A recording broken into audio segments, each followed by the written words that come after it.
Thank you so much, and thanks to Clark and to Walter and to the Aspen Institute for having us today, and thanks to the diehards who are still here on Saturday afternoon. This is a sadly timely panel. As we gather here today, crisis is unfolding over the Al-Aqsa Mosque, one of Islam's holiest sites in Jerusalem. Palestinian President Mahmoud Abbas announced he was freezing relations with Israel yesterday. As we just heard, a number of people have been killed.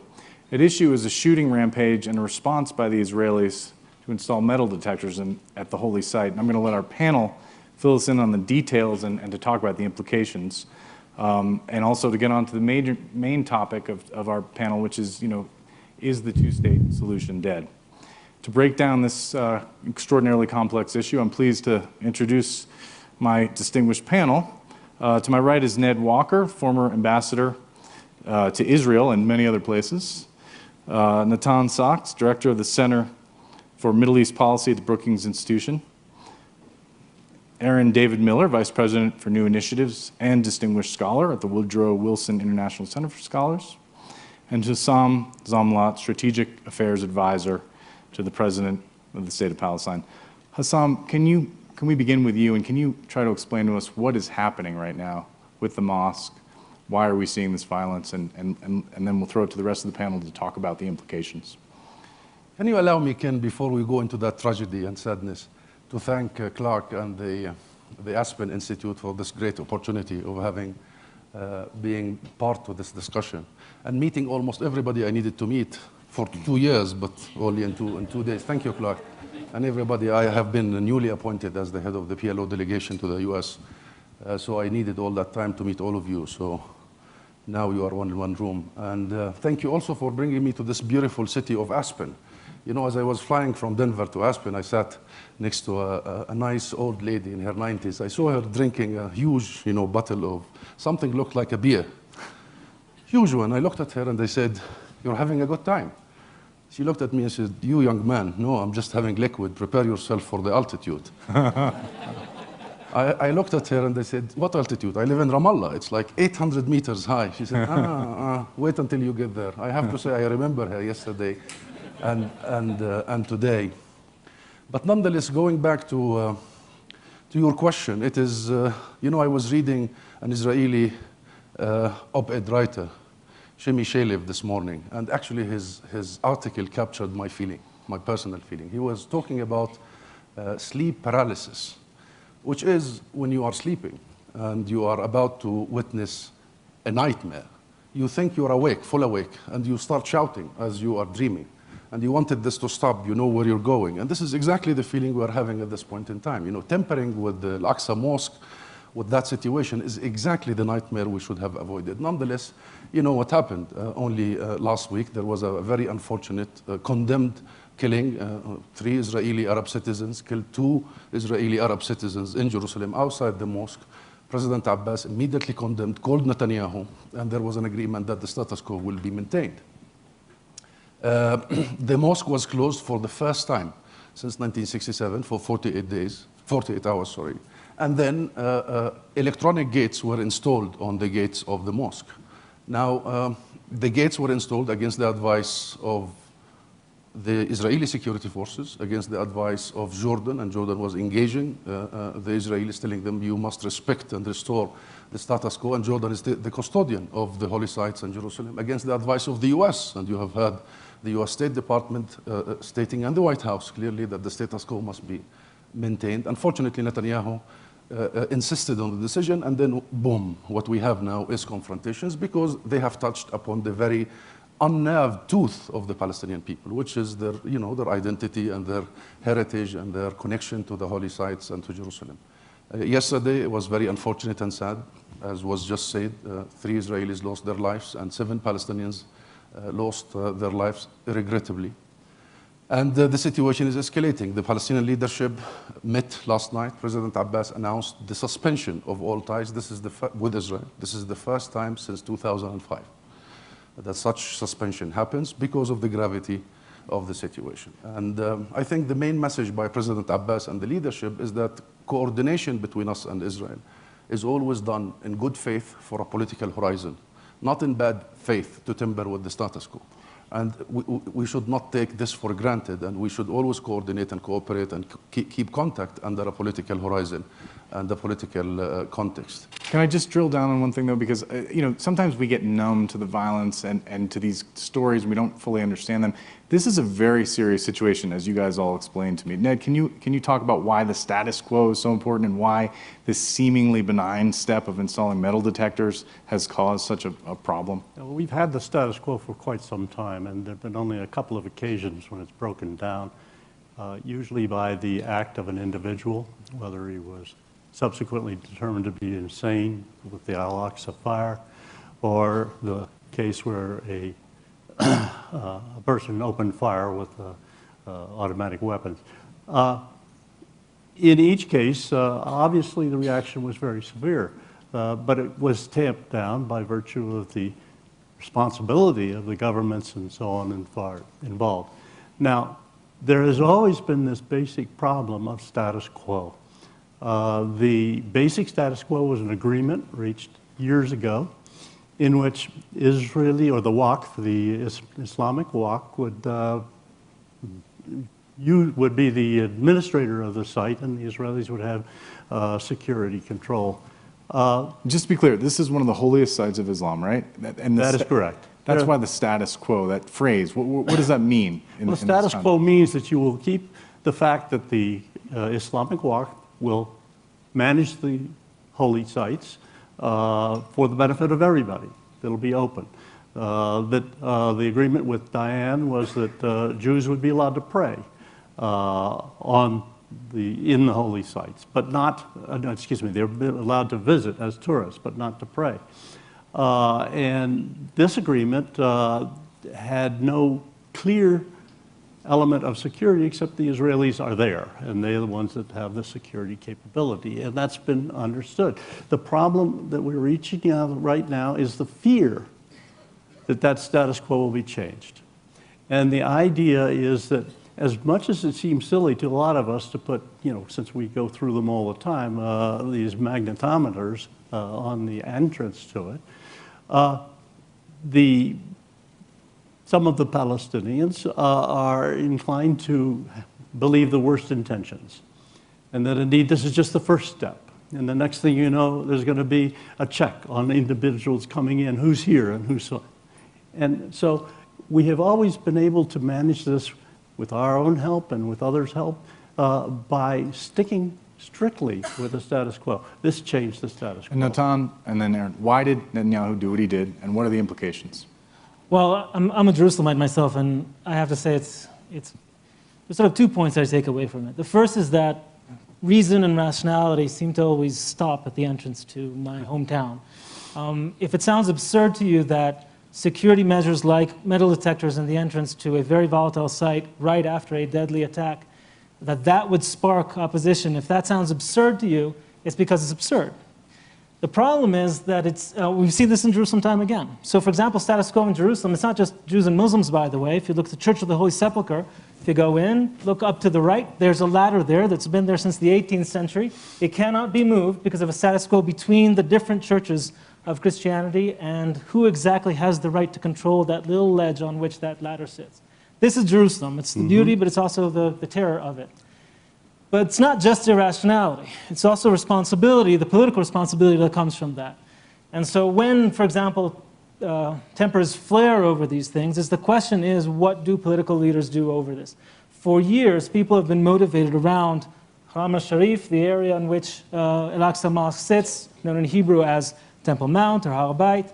And for both sides, this is extremely emotive, touching on religious core beliefs. It mixes the national conflict with the religious aspect to it, which I think is the most dangerous aspect of this whole thing.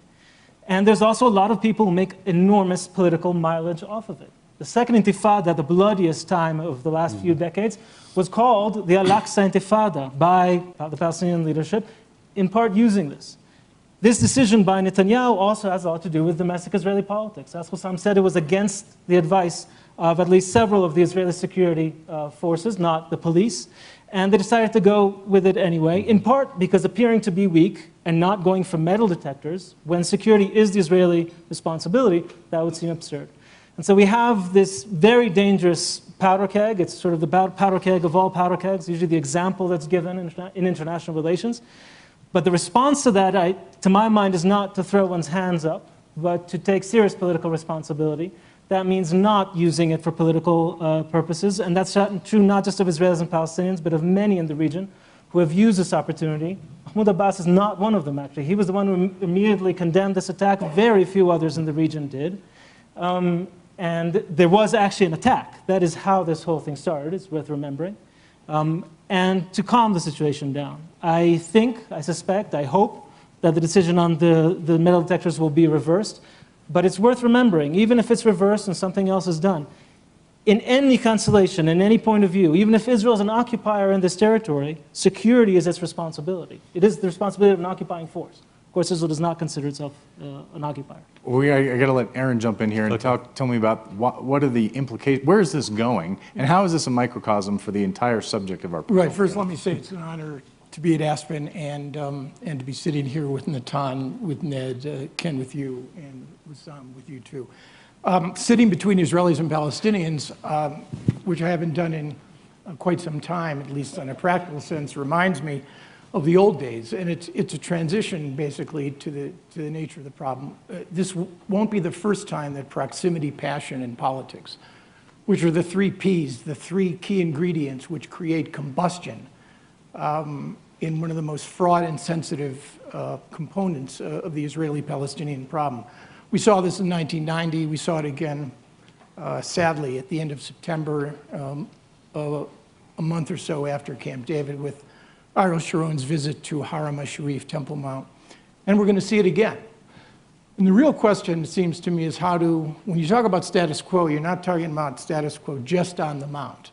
I mean, mags on the Mount do constitute, and the response would seem rational and logical. Why not put mags at the two main entrances to Haram HaSharif, Temple Mount? After all, 3 Israeli Arabs with an accomplice smuggled in automatic weapons, home-produced, hid them in the mosque. There was a transfer. So why not put mags in there? Well, mags become a symbol of control. Mags become a symbol of constriction of Palestinian rights. And I think in a world where, and I said this to somebody the other day, if you're looking for logic and rationale, Switzerland would be a better model and a place to be. I remember, my final point, maybe a transition to negotiations. I remember at the Camp David Summit in July of 2000, by the way, I'll remind myself and everybody else here, that 17 years ago, this week, Ehud Barak, Yasser Arafat, and William Jefferson Clinton met at what I would argue was the only, a unique effort to go for the quote-unquote ultimate deal. 3 empowered leaders. Bill Clinton, who cared more about this issue than probably any of his predecessors. Yasser Arafat, a complicated man, but with great authority and legitimacy to make compromises if he wanted to.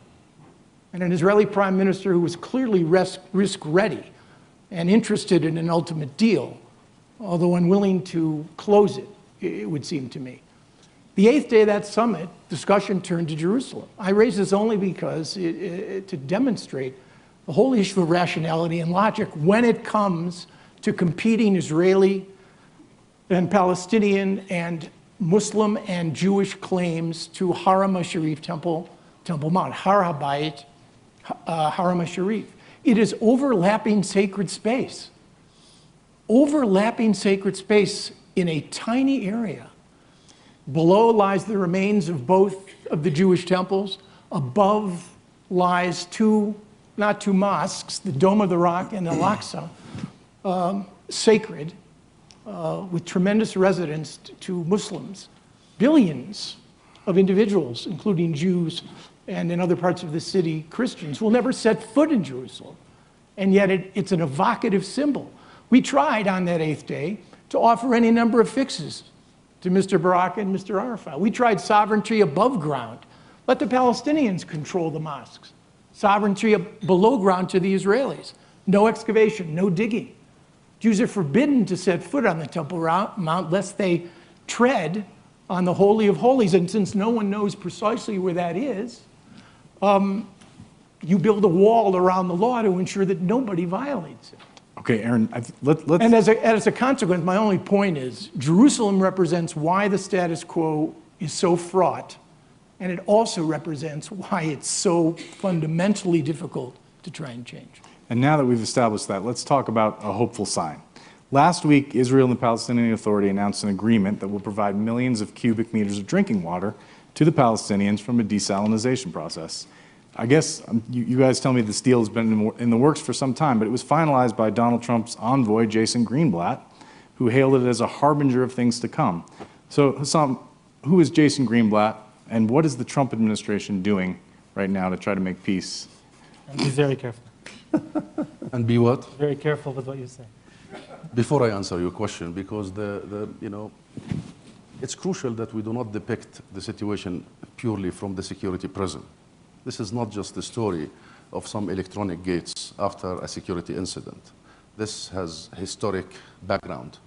And, Israel is not an innocent player in this whole situation. Netanyahu isn't. And let me start by saying that Netanyahu has already decided to ally himself with two groups in Israel. The first are the non-solutionists, the settler movement, who don't want any solution. And I can quote you many of them in his cabinet, non-solutionists. The second are the Armageddonists, those who believe in the Armageddon and the religious, and Nathan can quote you so many of them. And much of his actions are because of his alliance with these two groups. For the last 10 years, there have been serious threats by the Palestinian public. They are seeing the change of the status quo, starting by the Israeli police getting inside the mosque and preventing hundreds of thousands of Palestinians from the right of worship. Many, many days of the week, they would come up with less than 45 years old are out, more than 45 years old, and you know that. And then in this 10 years, exafication happened, the digging underneath, which really worries the Palestinian public. Thirdly, it's the issue of all these extreme groups coming in, not for visit, as the agreement, historic. By the way, this status quo was established during the Ottoman Empire, 1851. The ladder Nathan referred to, it's very sacred to people's heart. And we are talking about a mosque. Ken, we are talking about a mosque. And the mosque is a place for worship for Muslims. There are quarters for the Christians. There is the Jewish quarter, okay? There is the Wailing Wall, the Western Wall. Things have been arranged, and short of reaching a political settlement, the best is to keep it, so you don't tamper with people's emotions. But Netanyahu is doing this, not innocently. He wants to provoke because of your question, because he does not want to heed the Trump call. He feels that there is a political wave coming his way. And the best tactic, this is something we have lived for 17 years. First, distractions. So all what we hear from Netanyahu is incitement, that the Palestinian leader incite our payments to prisoners. Second is the issue of exporting the whole thing outside. So it's Iran the risk and the threat, not the Palestinians. And thirdly, and the most common used, provocation. So they provoke the Palestinians via these metal detectors to go into confrontations to avert the Jason Greenblatt event. Coming to Jason. About Jason Greenblatt. Jason, it's crucial that I explain this situation, because it's unfair that we Palestinians have put our skin in this for 25 years, and Aaron knows this, trying to build the infrastructure for a final agreement.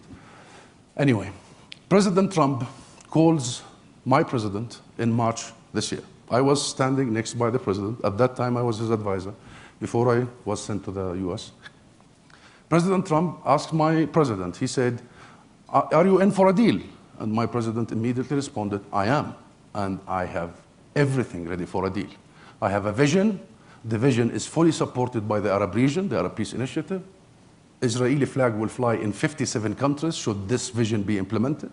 I have international consensus. We just had a UN Security Council resolution. And I have the Palestinian Authority and the infrastructure and the cooperation and coordination with the Israeli Authority that have been very fruitful in the security, economic. I am ready for a deal, Mr. President. And then to which Mr. Trump said, I invite you to the White House. And he informed us that he has appointed 3 for this task. That is President Trump. Jared Kushner, Jason Greenblatt, and David Friedman. That's the decision of the president. We did visit the White House, and what we heard was absolutely thrilling, exciting, renewing, because the US president has told us what we always wanted to hear and what we always believed to be the real way forward. First, that he is personally interested in this. He believes he can do it. He thinks it's possible because he's always after the impossible deals and he thinks he can do the ultimate deals. And you know what? It's good to have a president early on interested in resolving. We should celebrate. We should be happy. Second, he told us in the meeting in the White House that he is not after meal peace deals. He's after final package. Exactly what should happen. This is exactly where we should be thinking. A final package, discussing the final issues as opposed to being lost in the details. Thirdly, he told us that he is not interested in a process. He wants a short period. And you know what? I'm not going to talk about how harmful that process, that has become lasting process as opposed to lasting peace. All the peace industry that has lived with us for 25 years. I know I'm short of time, but There's a but coming, and I think I can help you with it. you know what? We're happy to The but is that in February he made that statement where he seemed to abandon decades of U.S. support for the two-state solution. I'm coming to that. Okay. I'm coming to that. But it's crucial for us that we disrupt this peace process. That started with a discussion that I just had with Aaron about, no secret to Israel, or what was the policy? No surprise during the negotiations. So this means that the U.S. never played the role of the fair mediator, because you have to show whatever proposal the U.S. come with to the Israeli side, and then they have to revise it, and it becomes an Israeli proposition. And the peace industry goes on and on about security first, outside in, whatever that means, outside in, as if peace can be done between Israel and the Arab world without really resolving the Palestinian issue. It's a fantasy. It's a fallacy. And so forth. It's good that President Trump does not want a process, wants to go head on. Fourthly, he said, I want to be the arbitrator. And here you go. We want him to be the arbitrator. We want the U.S. to be the arbitrator. We want the U.S. to play the role of the fair mediator in this, as opposed to presenting the Israeli proposals all the time. Then he dispatches his team. We have been engaging his team. His team has managed to travel to the region several times. I have met his team several times in the White House. We have been engaging. I cannot tell you what his team tells us. It's too early. They have to come up with their own vision. They will, hopefully, inshallah. But I can tell you what we told the team. What we told them is, it's crucial that the starting point is that we all recognize the final destination. We cannot start a journey without knowing where we're going. Even though the Brits say, I'm on my way, I don't know where I'm going, but I'm on my way. But in this regard, the two-state solution is our destination. We told the team, we want to be sure that we are talking about the two-state solution. Because we have tried, all the other forms, and it took us 70 years. Let's not start from point zero. I can tell you that until now, we have not heard from the US team a confirmation that where we're going is actually the two-state Well, and that's solution. the point. And I think you've given us some good insight, because there isn't a lot of reporting on what the Trump team is actually doing. So you've given us some insight. But in February, Donald Trump said, I'm looking at two-state, one state. I like the one that both parties like. Now, Donald Trump says a lot of bizarre things. When I heard that, I didn't think, oh, that's now U.S. policy. But Ned, tell us why that was such an important thing for him to say. Well, it's because it defines what people ought to believe, that is our policy. It's the President of the United States, for Christ's sakes. So if he says something, people tend to believe it, and particularly in other parts of the world. And if you start talking about, well, it doesn't matter whether it's one state, two states, or something, then all of this period that we've been talking about, that we have worked very hard on for years, and we have made progress, whether we like it or not, goes down the drain. Yeah. And suddenly, the Palestinians have absolutely no hope for the future, because their only hope is if the United States is a free and fair arbitrator of this process. And believe me, some of my conversations with Palestinians over the years, they don't always believe that. But Natan, so has the United States abandoned its support for a two-state solution, do you believe? In practice, I think this is one of the areas where this administration is actually the most conventional. If you think of all the other areas, we've heard a lot in these past 3 days. Here we've seen negotiations already, long conversations. A final deal, what would it look like? What do the both parties want? And they say, it's a two-state solution. That's what we're talking about. More importantly, I think it is, though, dangerous, and the reason it's dangerous is because there's this now growing skepticism about the possibility of a two-state solution. Yes. And so people come up with alternatives. For example, they talk about a one-state solution. And that is a phrase that is it's a contradiction in terms. There is no one-state solution. There is now some kind of reality in between one state and two states. You could imagine a one state in the future. Yugoslavia was one, Lebanon before the Civil War was another. But that's not a solution to the problem. That's an institutionalization of the problem. So in that sense, I think it's very dangerous. The good news is I don't think the administration has changed it fundamentally, and I don't think the sides have either. The real danger, moreover, to my mind, is not so much whether we dream about one state or a two-state. That's not the real alternative. The real alternative, unfortunately, is a continuation of the status quo, which is not really static, of the current trend on which we're on. That's the real alternative. That's what most people, most Israelis and Palestinians believe is going to happen. And where increasing numbers think, well, we'll have to figure out how to live with that. It's an idea of managing the conflict.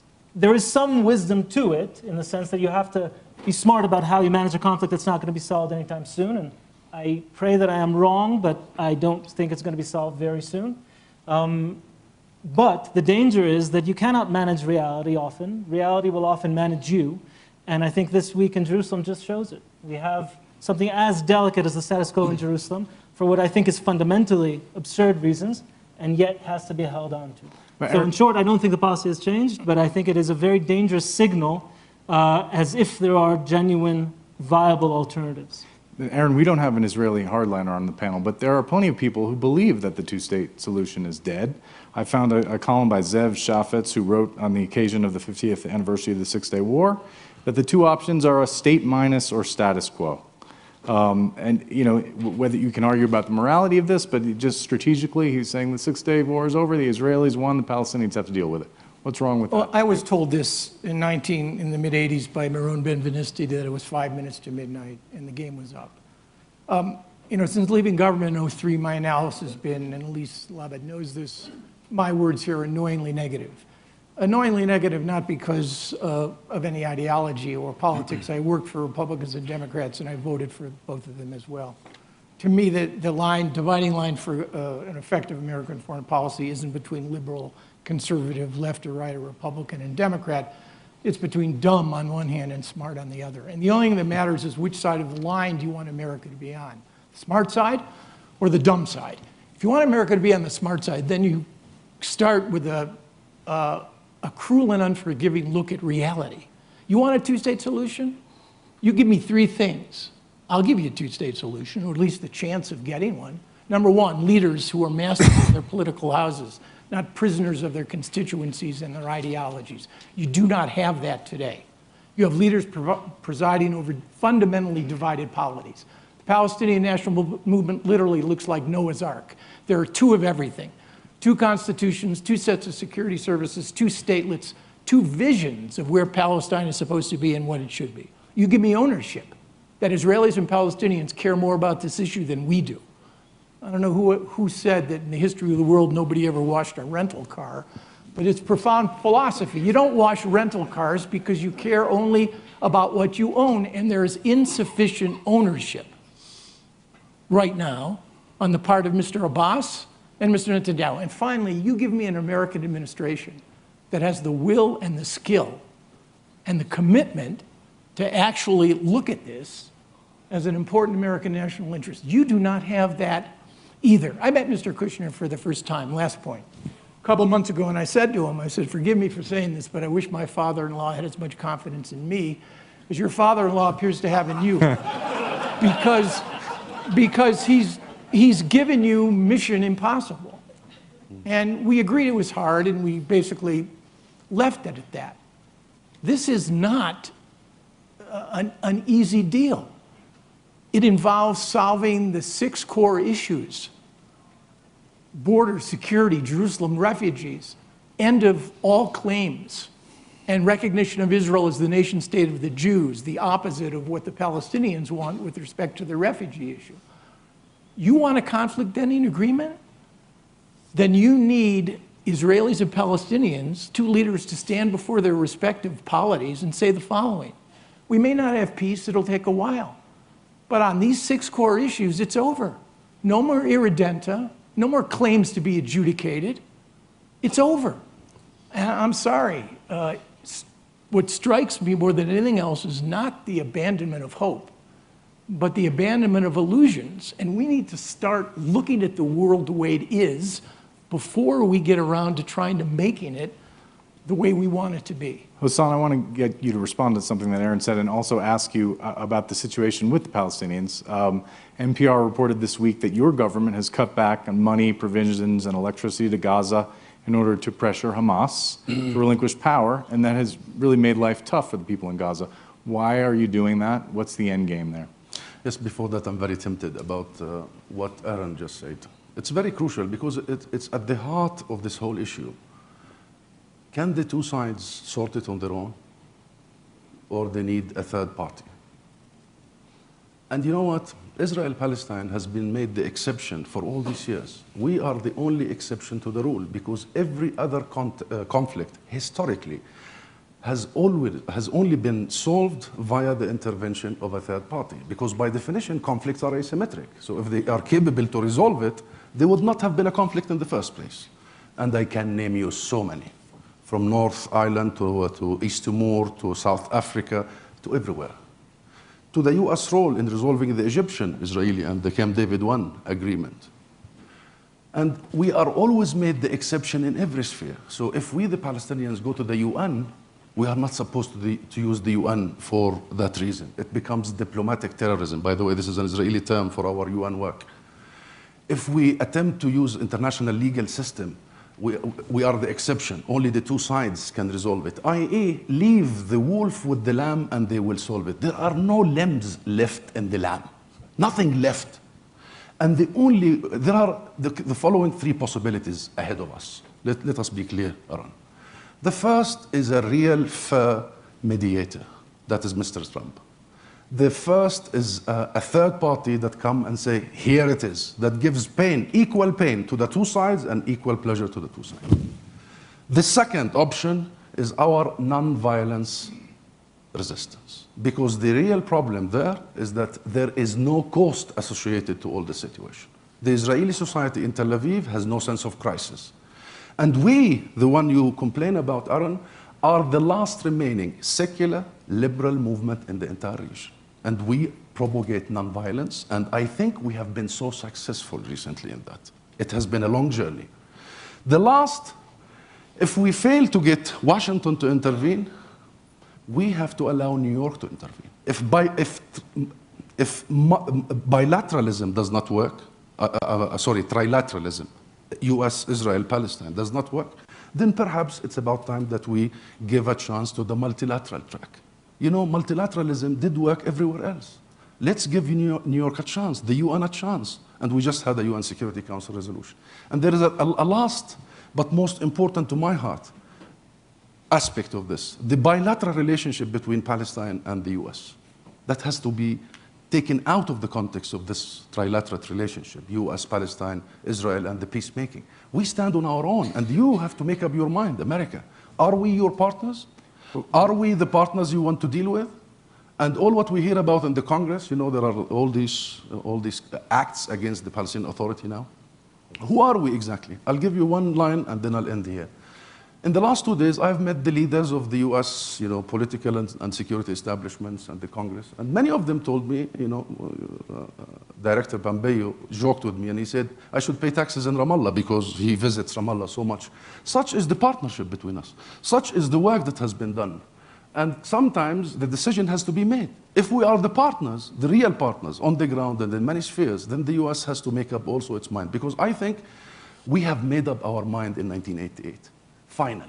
Our mind is the full recognition of the State of Israel on 1967 borders. Our mind is a negotiated two-state settlement. Our mind is, until we get there, non-violent means. But apparently the US is not and have not yet decided on how to deal with this issue. And so far, it has been always gauging the Israeli public opinion and the Israeli official side and trying to sort of craft its way in that direction. We hope the new administration will provide a different dynamic. Gaza, I was born in Gaza, I lived in Gaza most of my life. What is happening is horrific, unacceptable by any standard. Gaza has been under such situation not only in the last 2 months or 1 month as you refer to, but for the last 2-3 decades, particularly the last 10 years. Ever since Hamas took over, Gaza has been under blockade with all the humanitarian catastrophe that has followed. The situation there, and what President Abbas has decided to do over the last few weeks, has to do with Hamas, not the Gaza and the people of Gaza. President Abbas has decided to declare war against the division. That's the bottom line. President Abbas does not want to fund the division, does not want to keep the status quo. And I think it's about time, and if you follow his speech yesterday, last night, when he announced the suspension of contacts, he also called Hamas to end this division and to call for national elections, and overall elections that will allow the Palestinian people to decide. If we pride ourselves with anything, the Palestinian national movement that we still hold, the PLO still seen by most Palestinians to be, by all Palestinians actually, to be the sole legitimate representative. If we pride ourselves with anything, it's our democratic values, and we are one of the few in the region. And I think Hamas must heed, and the only tool of pressure President Abbas has, and we have on the situation in Gaza and Hamas, is the pressure by financial means. Natan Hassam said that people in Tel Aviv don't feel the cost of the occupation. Can you speak for Israel and tell us how most Israelis feel about the occupation, the settlements, the prospect for a deal? Give us the lay of the land, please.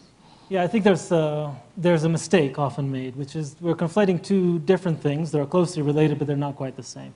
One is Israeli control of the West Bank, the occupation, and the other is the conflict that preceded it by several decades and caused it.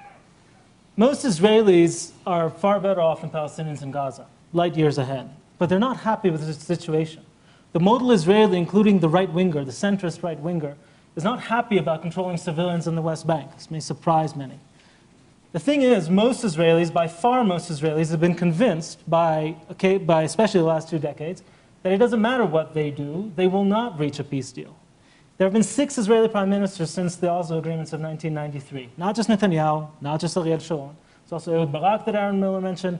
It was also Ehud Olmert, who went even farther. And yet there was no deal. So far from me to say that Israel is blameless or that the current policy of the Israeli government is blameless, but there are 2 sides to this conflict. It's not just a perpetrator of some kind of injustice and a victim of it. And when Israelis look at that, when they think about Gaza, for example, if you say Gaza in Israel, it's just shorthand. You don't even have to explain the argument. It's blatantly obvious to Israelis. 2 things, especially in the last 2 decades. One was the Second Intifada, and the second was the disengagement from Gaza and what followed it. From the Israeli model, the middle Israeli, how they perceive it, they went in good faith. Ehud Barak committed political suicide in Camp David. He barely had a coalition, and he knew he was going to lose the election if there was no deal, and he did by a landslide. And what followed was the Second Intifada, the most traumatic event in Israeli streets since 1949. So in Tel Aviv, people don't feel anything. Well, Israelis remember the Second Intifada, and trust me, it was way, way worse than what terrorism looks like in London during the worst days of the IRA or anything else. Several bombings a week, horrific reality, one which Israelis would not accept. So do Israelis care about the occupation? Yes, they do. I'll tell you about something else they care about, is their lives of their family, and it's their fear. The fear that it's become existential, personal. In the Gaza Strip, with the disengagement from the Gaza Strip, Israelis thought, and there's much criticism to be had about the disengagement, but in Israeli perception, the world demanded, okay, you can't reach a final status agreement, you can't solve the conflict in the summer of 2000, then end the occupation unilaterally. Then pull out, then just stop controlling Palestinians. 2005, Ariel Sharon goes for this, and what followed was a victory by Hamas, an organization explicitly saying they will continue to fight Israel, and thousands of rockets from the Gaza Strip, and therefore a blockade. And in reality, that for Palestinians in the Gaza Strip is way, way worse than before. So the modal Israeli, the short answer is, they are what I call anti-solutionists. It's not that they don't want a solution, it's not that they wouldn't prefer a 2-state solution, they really would. There's still majorities in every poll in Israel for a 2-state solution, but they strongly, deeply, for a long time now, don't believe it's going to happen. Palestinians, by the way, also, for the reverse reasons. And since they don't believe it's going to happen, they say, well, you can yell at me for having arthrosis in my feet, but there's nothing I can do about it. So stop yelling at me. So let me try to learn how to deal with a chronic problem.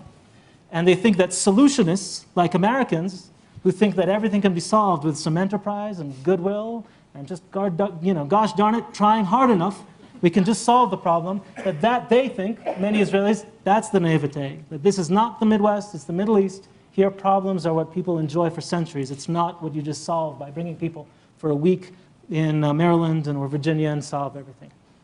So that's, I think, where modal Israelis are. They're not happy with the situation. In Tel Aviv, they're not cost-free. When there's a conflict in Gaza, they run to the shelters with their children. That was just a couple years ago. It's much better than the situation in Gaza, light years better, but it's not one that Israelis are happy about. But that's not enough for Israelis to change. You have to tell them the theory of the case of how if they actually try to change, unilaterally like in Gaza, in negotiations like all these 6 prime ministers, there will actually be something better, not worse. That's the difficult task, and that I think is why we're in such a rut now with this conflict management situation, why Netanyahu's message of I'm going to not go on big adventures, just going to keep the situation, why he wins election one after the other. I think we're getting an idea of why this is so hard. Ned and Aaron, could you talk about the lessons learned from past failed negotiations, and if the Camp David II agreement was on the table today, would the parties sign it? No, in large part because Arafat is the weakest participant in the summit, knowing that Barak needed an agreement, having just failed to conclude one with Hafez Assad in Geneva, realized that there was asymmetric urgency. He had no reason to make a deal. He pocketed most of Barak's risk readiness and figured that Barak would come for more. And the reality is, even under the violence that was triggered on Haram al-Sharif, Har HaBayit, and the Second Intifada in December of 2000, we put on the table, we read to Palestinians and Israelis the Clinton parameters. I've never seen grown men write so quickly. A much improved offer from what Barak had offered at Camp David. Arafat could not accept it. We have no way to prove this, but I suspect he had been in touch, at least in his own mind, with the fact that you had a new president, a Bush, and when the name Bush came up, it was somehow associated, rightly in part, but wrongly in the main. Bush 41 and Jim Baker were extraordinarily positive forces for Israel. He figured he'd get a better deal, and he wouldn't make a decision. So no, Abbas could not accept what was on the table at Camp David, and Benjamin Netanyahu, who does not fashion himself. Let's be very clear about something. Don't give people tests they cannot possibly pass. I think Netanyahu makes very bad decisions strategically for the state of Israel. But his view of himself is not to be the agent of delivery to return the state of Israel to something akin to June 67 borders, or to create a new reality in Jerusalem. That's not the way he views himself. And next year he will become the longest governing prime minister in the history of the state of Israel, surpassing Israel's greatest prime minister, David Ben-Gurion. He's not a speed bump. The guy has demonstrated a certain constancy and has defeated, in one way or another, every constellation of challengers. So no, the bottom line, I think, is very clear. And the lesson from Camp David 17 years ago this week is also very clear. Don't bring people to a summit when, in fact, there's no chance of closing. And don't bring an American president to a summit unless that president is prepared to do what is required to narrow those gaps, maybe not succeed in one round, but then come back again. And I think, and I hope, despite your faith in Mr. Trump, that he understands, and so does Mr. Kushner, the risks of failing. One last point. When we went to Camp David, Bill Clinton we briefed the president twice. And at the second briefing, he said to all of us on the way out, you know, trying and failing is much better than not having tried at all. And I remember how moved and inspired I was by that. It's quintessentially American. What's wrong with trying and failing? If you don't try, if you don't get in the game, how can you possibly succeed? I'll tell you what's wrong. Failing carries a cost. Trying and failing is an appropriate slogan for the University of Michigan football team. It is not a substitute for the most consequential power on earth, because failure costs. The most powerful ideology in the world is not capitalism, it's not nationalism, it's not even democracy. It's success. because success generates power in constituents. And we have been failing far too many times because we look at the world not the way it really is, but the way we want it to be, which is ennobling and wonderful. That's how things change, but you have to at least start with the baseline of what's real. Ned, what lessons do you draw from your many years negotiating this? The lessons in this particular case is we went to Camp David in a hurry.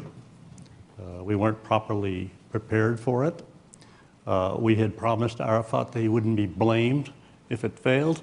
Well, my God, you don't do that with a party to the process. It immediately gives him a get-out-of-jail-free card. And then we turned around and blamed him.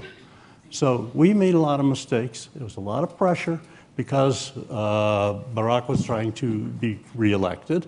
There was pressure on him, and the president was ending his tenure. So he wanted to get a deal. But you can't rush these things. And, you know, we've talked about some of the problems here. And you might come away from this saying, it's impossible. Oh, my God.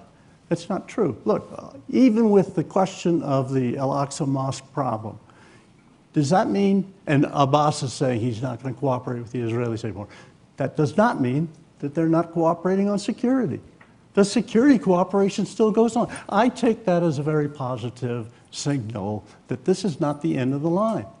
And we've got a long way to go, yes, because from my perspective, I came out of the Y negotiations put in charge of trying to help the sides do away with incitement. Well, incitement is a problem, and it does make it harder to come to agreement. There's a lot of things that can be done, though, both to prepare for the next round, whatever it might be, but also to plan for the next round. We're getting close to the end of our time, so I'd like to throw it out to the audience for some questions. There are microphones, and if you could, are there microphones? Stand up and state your name. Do we have a mic? There we go. This gentleman over here? There we go. Great. Yeah. My name is Herb Levitt. I just had a question. I looked at a map recently of the settlements in the West Bank. And after looking at that, okay, the idea of a two-state solution seems to be absolutely impossible. I mean, I'd like to hear someone comment that that is possible. If you allow me, Ken, Who's on? Go ahead. because this is exactly the relevant question. The relevant question is there really a sufficient collective decision in the side of Israel to go for the two-state solution? Plus minus, as we know it, we all know the solution. And this question is the exact question. Only the last week, Israel has announced the building of another 8,200 units. How many settlers are there total? Total 650,000 now. And we started the Oslo peace process in 1993. It includes East Jerusalem. That is included. Yeah, that includes, yes, of course, it includes East Jerusalem. We do include East Jerusalem in the occupied territories, so does the US and the rest of the world. We started the peace process with 125,000 settlers, and then 20 years later, during the peacemaking that Aaron was talking about, we ended up with 650,000, and the number is soaring to reach 1 million very soon. That's the pledge of Mr. Netanyahu. And this is the equation, sir. I'm going to give you an American sort of example. If you and I decide to share a piece of pizza, and then I start eating it while we're talking, then I'm not serious. I'm not serious. And you know what? How funny it is. It's dark and it is dramatic and it is really heartbreaking that people on the ground see this reality that you've just asked about. I have 2 points to this. First is about what the whole discussion about the Israeli society caring. Of course, the Israeli society, like all other societies, they are not exceptional. They want peace. I'm sure if you ask them, 70% say, they are for the two-state solution. But if you ask them a second question, do you want it now? They are not as, in a sense of urgency as we are. Why? Because, okay, sporadically there are issues. But the truth is, my friend, the truth is, the per capita income in Israel is $40,000. In the West Bank, it's $2,800. In Gaza, it's $1,400. And there is only half an hour from a city to a city. You know the water consumption per year, globally, the poverty rate, is 50 liters per person per day. In the West Bank, it's 60. But let's in try to Israel. answer his No, question, no, no, which no, no, no. is it still possible? No, I'm sorry. How do we deal with that? This is the heart of it. Forget about politics and ideology. This is the heart of it. When the Israeli average person consume our water, our own water in the West Bank, 300 per person per day. The settlers, 365. This is the UN statistics. And then they sell us water, you just mentioned the water agreement, at higher prices than the international market. This is the occupation and this is the reality. The reality is not just about what form of an agreement we're going to get to. The reality is this confrontation that we just mentioned last 2 days is about the rules of engagement and respecting people's lives. Firing live bullets on the bodies of teenagers without any calculation is what spiraled. Okay, but we need to answer this gentleman's question, which is how does the deal work? Yes or no? The answer How does is the it deal too work with late? all these? it's not too late. What do you? It's not too late. I'll tell you one thing. So how does it work? I'll tell you how it works. It's very simple. And by the way, you know what? The Palestinian-Israeli issue, in my opinion, is way less complicated than the Syrian situation or the Iraqi situation or any other situation. Because we don't have the ethnic issues and the 14 groups against each other. It's a very straightforward line. There is a global consensus that the two-state solution, the 1967 borders, is the line. We have accepted it collectively in the Palestine National Council. Yes, Arafat. We have recognized Israel. We have gone into a journey of abandoning the one-state solution that we started our revolution with, right, Aaron? One democratic state. But we knew all these years that that was a non-starter for Israel. And we think that reaching that solution requires a fair third party. Now, so long as you leave this asymmetric situation, and so long you leave it to the balance of power, the equation is this. The Israeli center-left will always start with, or the starting point is what is ours, and what is yours is negotiable. And we have lived that all along. And by the way, I'm sorry, Aaron, the narrative you have just outlined about the Camp David is not what we know and is not what we have experienced. And blaming Yasser Arafat for it is unfair. But this is for another discussion. I'm not going to go into it at this point in time. I'm not going to go in. And you know what? This is exactly what I meant by the U.S. mediation and being separated from the Israeli narrative. The second and the most crucial point here is that the center-right and the center-right are way more honest, Ken, and way more straightforward than the center-left in Israel. What is mine, and what is yours is also mine. And you know what? This is the equation. How do you deal with it? Either we negotiate, and we have negotiated for 25 years, and the third party that could not deliver, or we go into non-violent means, the United Nations. But I think what he's getting at is how many settlers have to be displaced? Bloodlessly raising the cost of occupation. In the Congress now, there is a bill, there is an act against the boycott campaigns. So what are we supposed to do exactly? Passionately, I'm saying. How many settlements have to be removed? What are we? How does the map work? Natan. It's not good. The map you've seen and the reality you see if you drive is not auspicious for a two-state solution. I don't think it's dead. In particular because if you look at most of the negotiation plans that have been done, including some of the Palestinian leadership has been involved with, they have always insisted very consistently that it's 67 line, but there's also been discussions sometimes, in their perspective, very limited, swaps of land one-to-one in quality and size. It has been accepted by the Palestinians? It has been accepted by the Palestinians, exactly. The Israelis have other formulations, but they've often talked about swaps. Much of the growth you see in the number of settlers are either in East Jerusalem in neighborhoods that under most of the peace plans would be part of Israel, next to Israel, remain Israel, whatever you want to call it, or in two very large settlements that are actually ultra-Orthodox, which is not very nationalist. It's not national religious, but ultra-Orthodox. They're right adjacent to the Green Line, and in many sense, they're the easiest from a peace plan perspective. There are some very difficult points. There's one large settlement in the northern West Bank, what Israelis call Samaria. There are neighborhoods in East Jerusalem. Some of them would be very problematic in terms of contiguity between Bethlehem, East Jerusalem, and Ramallah. There are many very serious issues. This is a serious problem, but I don't think it's insurmountable. In terms of numbers of the 600,000 you hear, there are several serious peace plans, including by Israeli former security officials, that talk about maybe 100,000, maybe a bit more that have to be evacuated. That is a very large, difficult number for democracy to do, but it is not 600,000. And moreover, I've been so pessimistic about the chances. A lot of what can be done now can address this as well, can address the inequities that Hussam mentioned, can address a lot of the problems that we see today with the status quo right now, and can lead in the direction of two-state solution long before we can agree exactly what the border would be or whether we can reach it.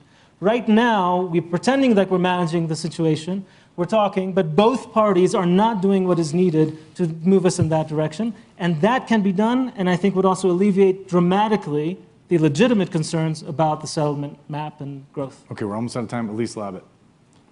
Microphone. Okay, fire away. There's been a lot of talk about American mediation, but you haven't discussed the idea that several secretaries of state, including Condoleezza Rice, Secretary Kerry, and now it seems Jared Kushner and Jason Greenblatt are trying, which is to bring it into the Arab fold. Now, I know we have the Arab Peace Initiative, but there have been various ways that the Arabs have been involved. Now it seems as if trying to use a trade-off for Israel to become part of this coalition of moderate states to, counter some of the other challenges in the region in exchange for some progress on the Palestinian equation. What can the Arabs do here to help push this along? I think that there's been, an over-reliance on the U.S. as the sole mediator, but especially with the lack of experience of this administration, I'm wondering if they have a greater role to play. Ned, you have some insight into that. I think. Yeah, I went around the Arab League after the collapse of Camp David and talked to the leaders in each of 17 countries. The one thing that I found that was compelling for me was that, except for Jordan and Egypt, none of them really gave a damn. And I think this is where you get into a problem with the Arabs taking the lead on some kind of a solution. You have to have people that are actually engaged and have something to lose and something to gain. And they don't. I mean, I went to Tunisia, and the only thing he was worried about was the press coverage in Paris. And it was sort of that way all the way around the journey, except for, I say, the two places, Egypt and Jordan. And both of them have Palestinian issues. And they are going to have to be a part of the final results of any kind of negotiation. So I'm not as negative or as discouraged as I would think would come out of this discussion. And I certainly anticipate that there is more opportunity here than we may even realize. And I agree with Natan. There are things that can be done today, things that, like the security cooperation, things that can give confidence on both sides. The other side is actually engaged and interested in a peace. Up till now, that doesn't really exist, but we can help create that. We can. That's the role of the United States. Aaron, end us on a hopeful I would note, only please. say you have just finished a book called The End of Greatness, Why Americans Can't Have and Don't Want Another Great President. That in the end, every time we've had a breakthrough in the Israeli-Palestinian, Arab-Israeli conflict, it's always been because we've had individuals who were prepared to risk and individuals who understood their political constituencies, and even if they didn't, were prepared to risk. If John Keegan, the military historian, were here, he'd say that 6 men between the years 1920 and 1950 were responsible for most of the death, destruction, devastation, and prospects of peace, security, and prosperity for most of the Western world. 6 individuals? And Marx is right. Karl was right. Men, he wrote in the 19th century, make history but rarely as they please. Sure, circumstances constrain individuals, but if you don't have leaders, if you don't have people like Sadat, Hussein, Rabin, and Arafat in his first incarnation, I don't see how. And an American president who's prepared to apply ample amounts of honey and vinegar. Honey and vinegar. Kissinger, Carter, and Baker. They all got into fights with the Israelis and the Arabs, and they still produced things that the Israelis found quite remarkable. But you gotta have people willing to stand up. And until we do, if I come back here next year, we're gonna be having the same conversation. Well, we are out of Hopefully time. not. Thanks you all very much. Thanks for listening, guys. Thank you. Hey, NBC News fans, thanks for checking out our YouTube channel. Subscribe by clicking on that button down here and click on any of the videos over here to watch the latest interviews, show highlights, and digital exclusives. Thanks for watching.